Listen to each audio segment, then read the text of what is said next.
Cafe Paprika falls into the category of so authentic it seems like it might be a gimmick. Arab pop music is on heavy rotation, murals of stretches of desert add ambiance and culminate in an oasis on the far right wall. Tables are covered with sheets of decorative plastic, then again with glass panes. A small painted flower pot sits atop each pane, holding fake flowers with synthetic petals. I sit at a table near the corner of the room, order a cup of coffee, and have a look over the laminated menu. It offers a mix of Mediterranean cuisine, gyros, couscous, baklava, as well as some items I don't recognize. Pictures line the margins in an attempt to reduce the confusion of newcomers like myself. The owner, Chakib Marakchi, is a short, rounded Moroccan immigrant that could easily appear as a friendly guide in a Broadway revival of an animated Disney film. As he sits next to me and begins answering my questions, it becomes clear that his jovial physical appearance is in stark contrast to his phlegmatic demeanor. He taps his reading glasses on the tabletop as he answers my questions. Chakib immigrated to America to finish the medical degree he began in Senegal. Leaving his entire extended family behind, he arrived in the U.S. and was told he'd have to start his degree from the beginning. He decided to open a Moroccan halal restaurant instead. Halal is kosher, like sacrifice the Islamic way. When you kill the animal, you slaughter it the right way and you let the blood drain. It just so happens that Cafe Paprika is situated across the street from a McDonald's, which seems to be helping business for Chakib. It's good to be in front of McDonald's because sometimes people drive through. I get a lot of people, they were driving and they see the sign, gyros, and they turn around and they come. Yeah, they want some change, something different. Some people, they never had Middle East, but they heard about gyros and they said, let's try it. Once they try it, they come here. The next day they try different things and then they try Moroccan stuff. I mentioned the term McDonaldization, coined by sociologist George Ritzer, which seems to be no definition for Chakib. He immediately begins to rattle on about the quality of his meat, the spices he uses, and when you get bigger, the quality won't stay the same. That's why I like to be small like this, unless if I do that chain like a style of chipotle, but it's different Moroccan way. Healthy, everybody sees the same thing. It will be the same quality everywhere. You teach your people and you tell them this is the recipe, you have to follow the recipe. And that's it. Here it's different.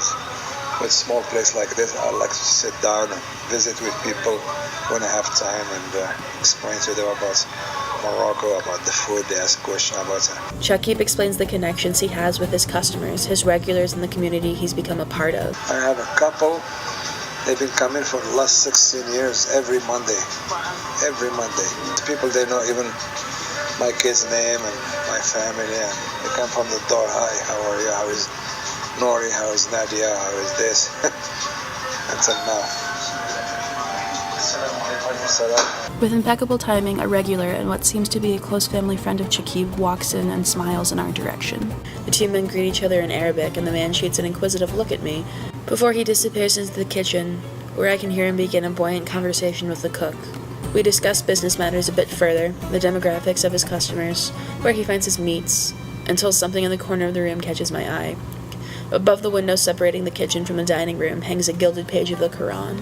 I ask Chakib about it, and without hesitation he pulls an earmarked copy of his holy book from a shelf below the book suspended above our heads. Is this Arabic? Arabic? Can you read Arabic? Yes, of course. That's our language. Would you mind reading it in Arabic? Arabic? Okay.